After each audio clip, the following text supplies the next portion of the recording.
오늘 우리에게 주시는 하나님의 말씀은 마태복음 1장 18절로 25절까지의 말씀입니다.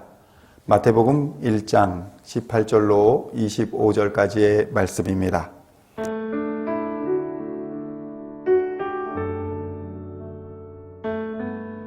함께 한 목소리로 봉독하도록 하겠습니다. 예수 그리스도의 나심은 이러하니라. 그의 어머니 마리아가 요셉과 약혼하고 동거하기 전에 성령으로 잉태된 것이 나타났더니 그의 남편 요셉은 의로운 사람이라. 그를 드러내지 아니하고 가만히 끊고자 하여 이 일을 생각할 때에 주의 사자가 현몽하여 이르되 다윗의 자손 요셉아 내 아내 마리아 데려오기를 무서워하지 말라. 그에게 잉태된 자는 성령으로 된 것이라. 아들을 낳으리니 이름을 예수라 하라. 이는 그가 자기 백성을 그들의 죄에서 구원할 자이심이라 하니라. 이 모든 일이 된 것은 주께서 선지자로 하신 말씀을 이루려 하심이니 이르시되 보라 처녀가 잉태하여 아들을 낳을 것이요 그의 이름은 임마누엘이라 하리라 하셨으니 이를 번역한즉 하나님이 우리와 함께 계시다 함이라. 요셉이 잠에서 깨어 일어나 주의 사자의 분부대로 행하여 그의 아내를 데려왔으나 아들을 낳기까지 동침하지 아니하더니 나음에 이름을 예수라 하니라. 아멘.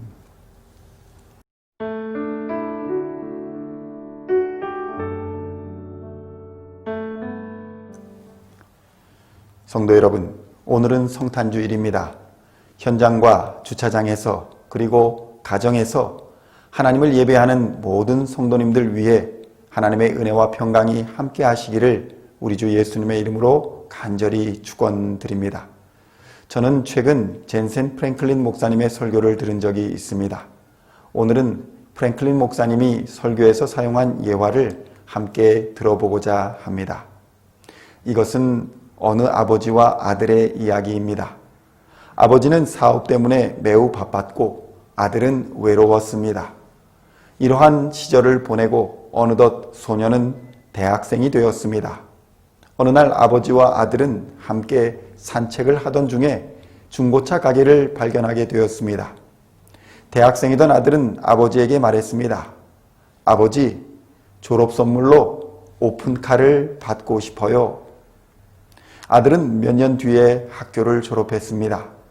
아버지는 아들을 서재로 불렀습니다. 그리고는 잘 포장된 선물을 아들에게 내밀었습니다. 아들아, 내 선물이란다.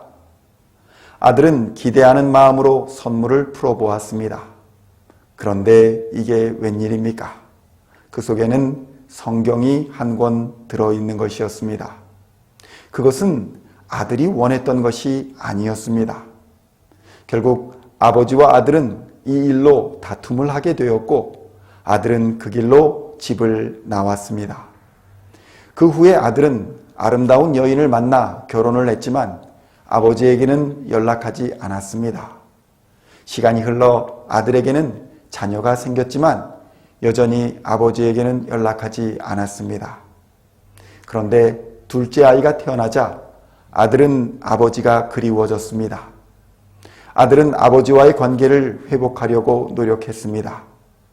그런데 갑자기 아버지가 심장병으로 돌아가셨다는 소식을 듣게 되었습니다. 장례를 치르며 아들은 아버지의 물건을 정리하기 위해 아버지의 서재로 들어갔습니다. 그곳에는 아버지가 자신의 대학 졸업 선물로 주고자 했던 성경책이 있었습니다. 그 성경책에는 책갈피가 꽂혀 있었습니다. 책갈피에는 이런 성경 구절이 적혀 있었습니다. 너희가 악한 자라도 좋은 것으로 자식에게 줄 알거든 하물며 하늘에 계신 너희 아버지께서 구하는 자에게 좋은 것으로 주시지 않겠느냐. 이 성경 구절을 읽고 있던 그때 성경 안에 들어있던 열쇠가 하나 떨어졌습니다. 아들은 그 열쇠를 들고 차고로 들어갔습니다. 그곳에는 아들이 그렇게 갖고 싶었던 오픈카가 거기에 있었습니다. 성도 여러분, 하나님의 선물은 무엇일까요? 하나님이 우리에게 주시고자 하는 것과 내가 받고자 하는 것이 일치가 된다면 얼마나 좋겠습니까? 그러나 대부분 우리는 하나님이 주시는 선물을 발견하지 못하고 지날 때가 더 많습니다.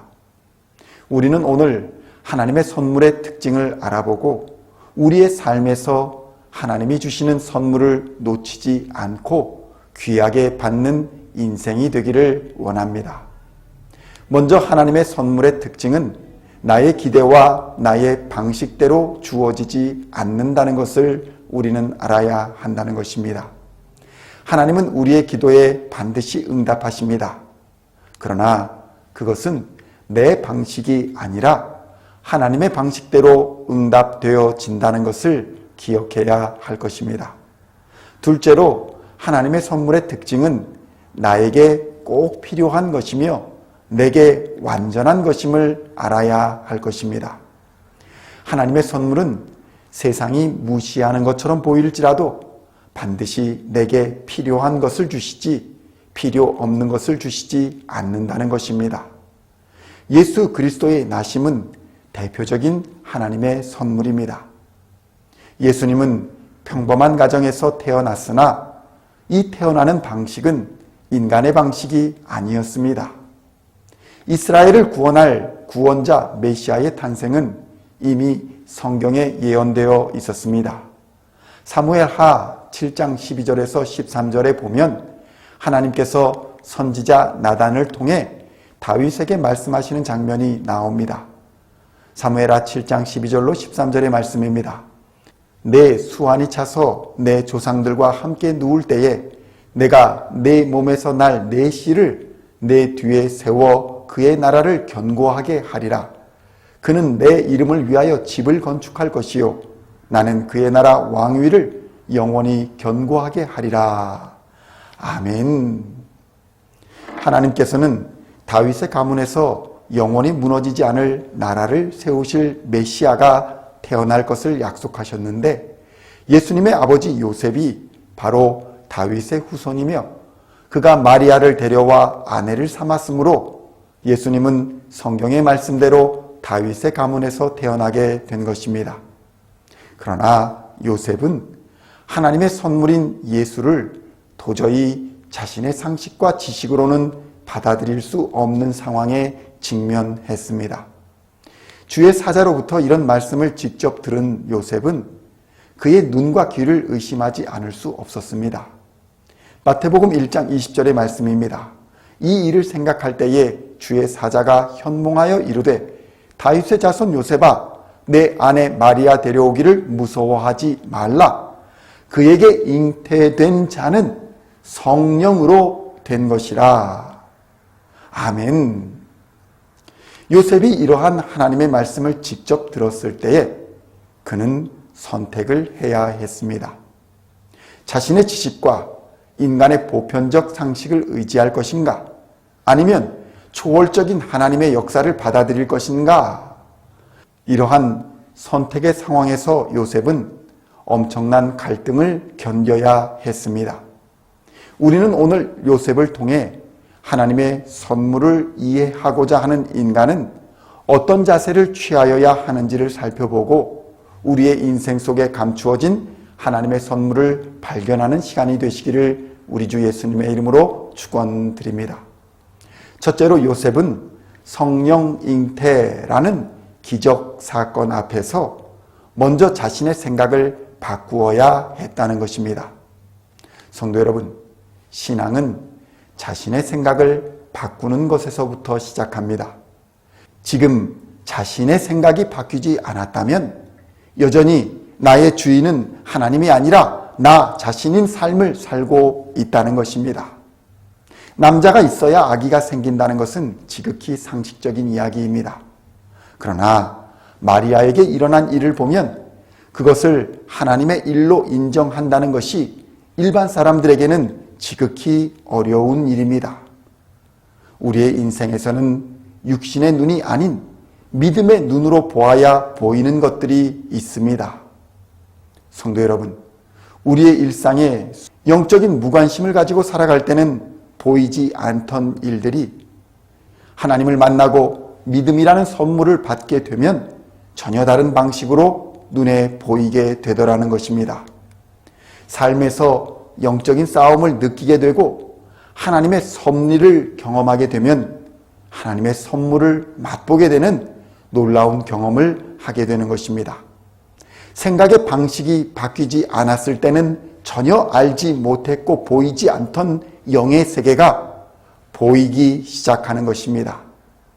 요셉은 성령 잉태라는 성경의 계시를 받아들여야 했습니다. 성도 여러분, 믿음의 세계에는 이러한 세상의 법칙을 무시한 사건들이 일어납니다. 세상은 우연이나 기적으로 표현하며 세상의 법칙으로 받아들이지 않습니다. 그러나 성도들에게는 우연과 기적은 오직 하나님의 계획이며 섭리로 설명될 수 있는 것입니다.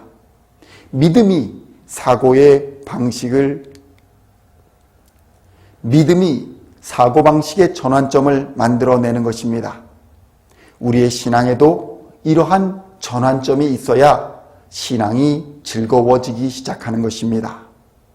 성경에서 말씀하시는 모든 사건과 말씀은 기존의 내 생각과 내 지식과 내 방식으로는 온전히 이해할 수 없는 비밀입니다. 성탄절을 맞아 세상의 생각이 믿음의 생각으로 전환되는 은혜가 우리 모두에게 임하여 주시기를 우리 주 예수님의 이름으로 간절히 축원드립니다.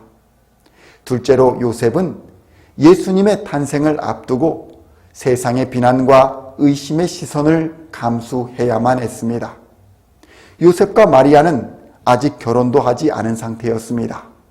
그러나 마리아의 배가 점점 불러오는 것을 세상이 보면서 요셉은 당시 시대 상황에서 비난과 오해를 감수해야 했습니다. 요셉은 가족이나 친척이나 주위 사람들로부터 의로운 사람으로 인정을 받고 있던 사람이었습니다. 그래서 요셉은 정체불명의 아이를 임신한 마리아의 명예도 지키고 자신의 명예도 지키는 일은 조용히 그녀와의 관계를 정리하는 것이라 생각했습니다. 그런데 주의 사자가 나타나 그것을 감수하라고 하는 것입니다.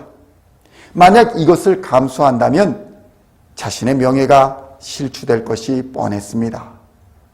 사람들은 이제 요셉 이 녀석 잘난 척하고 의로운 척하더니 요셉도 별 수 없구만 이러며 비난의 손가락질을 할 것이 분명했습니다. 성도 여러분, 신앙생활에서 하나님의 방식을 따른다는 것은 세상의 비난을 감수할 수 있어야 한다는 것을 의미합니다. 신앙생활을 하며 전혀 세상으로부터 비난의 손가락질을 받지 않는다는 것은 어떤 의미로는 우리가 전혀 하나님의 방식대로 살고 있지 않은 것을 보여주고 있지는 않은가 살펴보아야 하는 것입니다. 우리의 믿음의 선조들은 다 예외 없이 세상으로부터 손가락질을 받았습니다. 믿음과 신앙을 지키는 일이 당시 사회의 기득권층을 위협하는 일이기도 했고 사회의 개혁을 불러오는 일이기도 했습니다. 때로는 권력과 폭압에 맞선 투쟁의 길이기도 했습니다.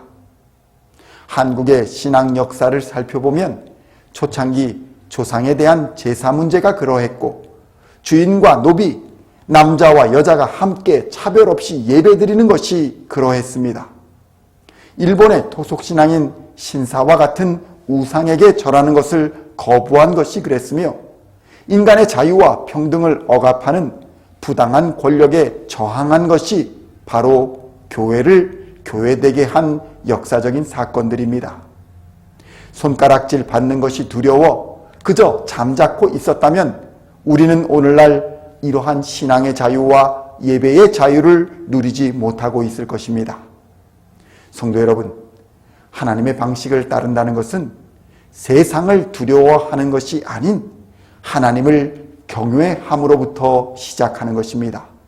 세상보다 하나님이 더 무섭고 세상보다 하나님이 더 좋고 세상보다 하나님이 더 강하시다는 것을 알게 되면 우리는 세상의 손가락질쯤은 견디고 이길 수 있게 되는 것입니다. 요한복음 6장 68절의 말씀입니다. 시몬 베드로가 대답하되 주여 영생의 말씀이 주께 있사오니 우리가 누구에게로 가오리이까. 아멘. 성도 여러분, 생각해 보십시오. 성탄절은 미국 땅에서 얼마 전까지만 해도 성탄절이라 부르지 말라고 캠페인을 할 정도였습니다. 종교차별적인 언어라는 것입니다. 물론 역사적인 해석의 차이가 있겠지만 예수님의 나신 날을 기념하면서 누구를 기념하는 날인지조차 말하지 말라는 세상의 도전이 있었습니다. 바로 몇 년 전에 미국 사람들은 크리스마스에 해피 할러데이라고 인사하지 않았습니까? 성도 여러분, 화려한 전구를 걷어내고 진수성찬의 음식을 걷어내고 따뜻한 벽난로를 걷어낸 2000년 전에 예수님의 탄생을 한번 생각해 보십시오. 차가운 밤하늘의 별과 고약한 마구간의 냄새와 사막의 추위와 세상에 의지할 사람이라고는 요셉과 마리아 단 둘밖에 없는 그 상황을 생각해 보십시오. 그들의 현재는 돈도 없고 집도 없고 능력도 없으며 미래도 없어 보였지만 믿음의 눈으로 보면 어떻습니까? 천군 천사의 합창과 자연 만물의 경배와 하나님의 은혜와 섭리가 그들을 덮고 있었던 것입니다. 그러니 성도 여러분, 어려움과 환난이 닥치고 세상의 오해와 비난으로 마음이 지칠 때에 우리는 눈을 들어 하나님을 바라보아야 합니다. 그러면 여러분을 돕기 위해 천군 천사가 진을 치고 있으며 만물이 길을 열고 있음을 보게 될 것입니다. 요셉은 그러한 믿음으로 세상의 오해와 편견을 이겨냈던 것입니다. 셋째로 요셉은 예수님의 탄생까지 마리아와 동침하지 않았다고 기록하고 있습니다. 마태복음 1장 24절로 25절의 말씀입니다. 요셉이 잠에서 깨어 일어나 주의 사자의 분부대로 행하여 그의 아내를 데려왔으나 아들을 낳기까지 동침하지 아니하더니 나음의 이름을 예수라 하니라. 아멘. 성도 여러분, 세상의 방식을 바꾼다는 것은 삶의 구체적인 행위의 방식을 바꾸는 것을 포함합니다. 요셉은 믿음의 사람이었고 주의 사자의 분부대로 행하여 그의 아내를 데려왔습니다. 그러나 그는 그 아내와 함께 살면서도 아내를 취하지 않았다고 성경은 우리에게 증거하고 있습니다. 성도 여러분, 하나님을 믿는다, 하나님 말씀에 순종한다라는 말은 우리가 입술로 할 수 있겠지만 행동으로 옮기는 문제는 단순하지 않습니다. 주의를 거룩하게 지키는 것, 말은 쉽게 할 수 있으나 살다 보면 이것만큼 어려운 일도 없습니다. 얼마나 많은 사람들이 주의를 지켜야 한다는 부담감 때문에 교회를 떠나는 경우가 많은지 모릅니다. 헌금과 봉사도 마찬가지입니다. 11조를 비롯한 헌금의 시험이 들어 교회를 떠납니다. 교회를 섬기고 봉사하는 문제, 성경 교육과 교회의 여러 프로그램에 참여하는 문제 등으로 인해 신앙을 포기하는 사람들도 있습니다. 그러나 훈련 없이 신앙은 성장하지 않는다는 것을 우리는 알아야 할 것입니다. 이제 우리 교회도 내년에는 여러 가지 프로그램들을 새롭게 시작하고자 합니다. 성도 여러분, 시간을 내어 꼭 참여하시기를 우리 주님의 이름으로 부탁드립니다. 우선순위를 하나님 나라에 놓았다면 삶의 방식도 그렇게 변화되어야 마땅할 것입니다. 믿기 전이나 믿음을 가진 후나 전혀 생활 방식과 우선순위에 있어 변화가 없다면 우리는 하나님의 역사에 동참할 수가 없고 하나님의 기적도 볼 수 없을 것입니다. 요셉은 아내를 데려와 둘이 한 방을 지내며 같이 살았을 것입니다. 그리고 세상은 마리아가 그의 아내인 것을 모두 다 알고 있었습니다. 그러나 그는 부부가 사는 삶의 방식을 바꾸었습니다. 육체의 욕망마저 제어하는 신앙의 모습을 보여주는 것이 바로 요셉의 신앙이었던 것입니다. 하나님의 선물은 이렇게 믿음의 헌신과 행위를 요구합니다. 말씀을 마치기 전에 한 가지 이야기를 소개해 드릴까 합니다.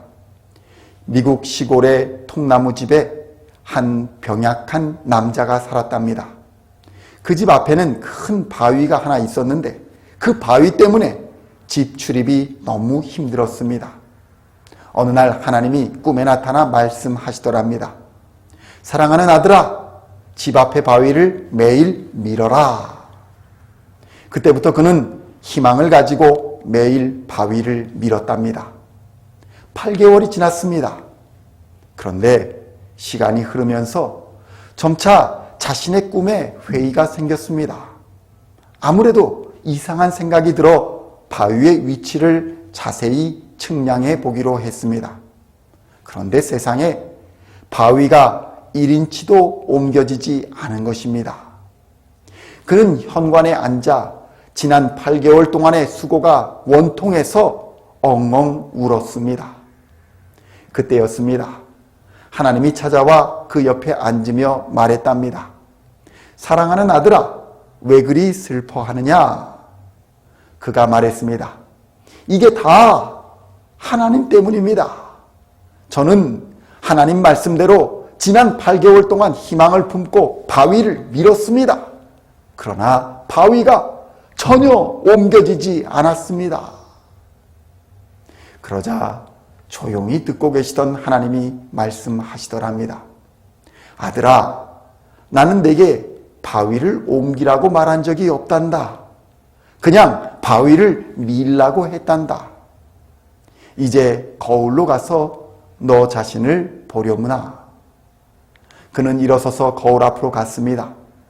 거울에 비춰진 남자는 더 이상 병약한 남자가 아니라 근육질의 남자였습니다. 그는 자신의 변화된 모습에 깜짝 놀랐습니다. 동시에 깨달음이 스쳐 지나갔습니다. 지난 8개월 동안 밤마다 매일 하던 기침과 불면증이 없었다는 것을 깨달은 것입니다. 성도 여러분, 어떻게 생각하십니까?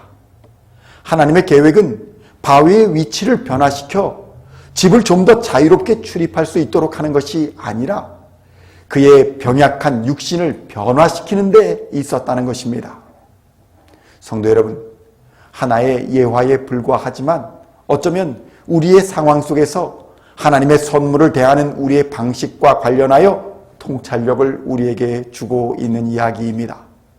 하나님은 우리에게 우리 앞에 놓여진 바위를 밀라고 하시는데 눈앞에 그 바위는 조금도 움직이지 않는 현실에 우리는 좌절할 수 있습니다. 그러나 우리는 그럼에도 불구하고 순종할 때에 그 바위 때문에 기도하고 그 바위 때문에 경건에 이르기를 힘썼던 노력이 마침내 하나님이 사용하실 수 있는 도구로 준비되어지는 하나님의 섭리였음을 깨닫게 되는 것입니다. 우리는 오늘날 팬데믹이라는 세계적인 전염병의 위기 속에 있습니다. 수많은 가게들이 문을 닫았고 사람들은 직장을 잃었으며 경제적인 어려움과 정신적인 어려움을 사람들은 호소하고 있습니다. 어디서 감염이 될지 모르는 상황에서 갑자기 닥치는 죽음의 공포는 우리의 일상을 완전히 뒤바꿔 놓기에 충분했습니다. 이러한 상황 속에서 우리는 성탄절을 맞이하고 있는 것입니다. 그러나 인류의 위기는 이것이 처음이 아닙니다. 20세기 이전에는 천연두 흑사병으로 인해 엄청난 희생을 치렀습니다. 그리고 20세기에 들어서는 1918년 스페인 독감, 1968년 홍콩 독감, 그리고 2009년 인플루엔자 팬데믹을 우리는 겪었습니다. 그리고 과학과 기술이 인공지능을 만들어내고 가상현실과 자율주행이 현실이 되는 21세기 2019년에 코로나19로 인한 팬데믹이 발생한 것입니다. 그런 위협에도 우리는 엄청난 시대를 살고 있습니다. 의학의 발달로 인해 인간의 평균 수명은 놀랍게 신장되었습니다. 20세기 초반만 해도 선진국 국민의 평균 수명은 45세에 불과했습니다. 믿어지십니까? 그러나 지금은 선진국들의 평균 수명이 80세에 육박하고 있습니다. 2017년을 기준으로 OECD 평균 수명은 80.7년이며 한국은 그보다 2년이나 많은 82.7년입니다. 자세히 살펴보면 한국 남성의 기대 수명은 79.7년으로 여성 85.7년보다 6년이나 짧기는 하지만 말 그대로 평균이니 지금 우리들은 그보다 훨씬 더 오래 살 수 있을 것이며 지금 여성분들은 86세 정도가 아니면 어디 명함도 못 내미는 시대가 된 것입니다. 90까지는 사셔야 이제 좀 평균을 넘었다 하는 시대가 된 것입니다. 팬데믹의 습격에도 불구하고 우리의 시대는 여전히 풍요의 시대이며 어느 세대도 누리지 못했던 시대라는 것을 부인할 수 없을 것입니다. 성도 여러분, 심지어 로마 제국에 대한 연구를 보면 평균 수명은 21살에 불과했다고 합니다. 로마 제국 시기 이집트의 기대 수명은 24살에 불과했다고 보고되고 있습니다.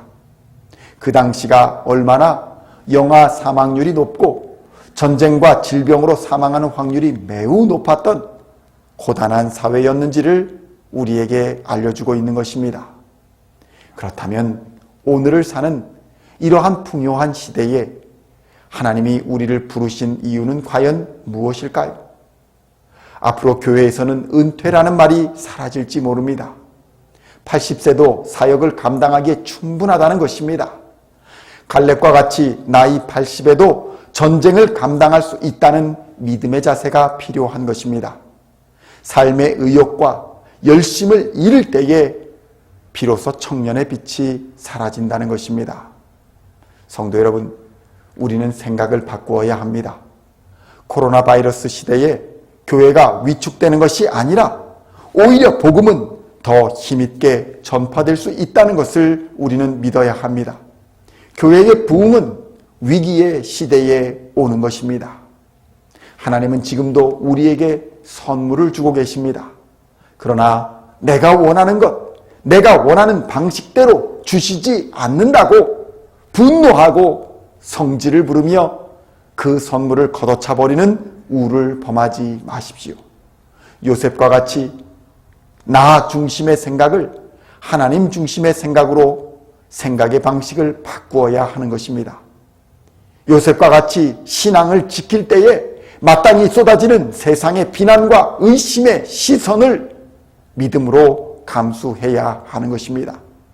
그리고 요셉과 같이 말로만이 아니라 말씀에 순종하는 믿음의 실천으로 하나님의 때를 기다려야 하는 것입니다. 그러면 반드시 하나님은 하나님의 때에 예수 그리스도의 탄생과 같은 은혜의 단비를 우리에게 흡족히 내려주실 것입니다. 이러한 은혜의 단비가 여러분의 가정과 우리 교회에 충만히 넘치시기를 우리 주님의 이름으로 간절히 축원드립니다. 기도하시겠습니다. 하나님, 어려운 시절에 성탄주의를 맞이합니다. 예전과 같은 축제도 없고 행사도 없으며 화려한 것도 없습니다. 오히려 우리 주변에는 바이러스의 위협과 죽음의 공포만이 어른거리고 있는 이러한 시대를 살아가고 있습니다. 그러나 하나님이 함께 하시면 모든 어둠의 그늘이 걷히고 두려움은 물러가며 새하늘과 새 땅이 열리는 역사가 일어날 줄로 믿습니다. 예수님의 탄생을 맞아 하나님 아버지께서 예수 그리스도를 우리에게 보내신 이유와 그 은혜를 깊이 깨닫게 하시고 이제는 마귀의 종노릇에서 벗어나 요셉과 같이 내 중심, 세상 중심의 사고방식을 완전히 바꾸고 믿음의 눈으로 하나님 중심의 세상을 바라보며 담대하게 말씀을 따라 순종하는 인생이 되도록 역사하여 주시옵소서. 이 시대에 보내주신 사명을 깨닫고 오늘도 주의 말씀에 순종하면 모두가 하늘의 선물을 풍성하게 받을 줄 믿습니다. 우리에게 육신으로 친히 오사 우리를 죄와 사망에서 구원하여 주신 우리 주 예수님의 이름으로 기도하옵나이다. 아멘.